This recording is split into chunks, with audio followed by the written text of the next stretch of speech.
D'ordinaire peuplée de rêveurs et de curieux, seuls les livres et les mots habitent ces lieux. Cette librairie emblématique de Rouen a fermé ses portes depuis le début du confinement. Sans masque et gel hydroalcoolique, pas question pour ce propriétaire de poursuivre l'activité, et même si le ministre de l'économie, Bruno Le Maire, avait ouvert le champ des possibles. On n'avait pas à rajouter du risque, on n'avait pas à rajouter du stress et de l'anxiété et pour des salariés et pour des clients. Et donc on a considéré qu'il était de notre devoir de participer à l'effort en se confinant comme tout le monde et en disant aux gens: lisez les livres que vous avez dans votre bibliothèque. Sur son site internet, cette librairie rouennaise propose l'achat de plusieurs livres en version numérique. Même état d'esprit dans ce magasin de bande dessinée aussi fermé, et un bon conseil pour les fans de BD.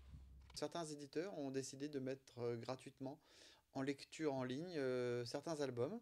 D'ailleurs, je vous invite à aller voir sur la page Canal BD, qui est le réseau des librairies indépendantes, où on a fait un lien d'ailleurs sur les sites des éditions Dargaud, Delcourt, etc., qui proposent une trentaine d'ouvrages à lire. Un point positif, Amazon, le géant américain de la vente en ligne, a suspendu l'expédition des livres et BD papier, même si l'achat en version numérique se poursuit. Les libraires, eux, croient plus que jamais au commerce de proximité après le confinement. Il va retrouver une place tout à fait importante. On va, au contraire du confinement, chercher à retrouver des lieux où on se sent bien, des lieux où on peut échanger, acheter, consommer et en même temps vivre la ville. Il y a peut-être quelques habitudes qui vont être prises, à mon avis, ou qui ont été prises en tout cas, sur des achats en ligne, mais je ne pense pas que ça change les habitudes de nos clients, qui sont, je pense, des lecteurs fidèles et qui auront plaisir, je pense, à nous retrouver.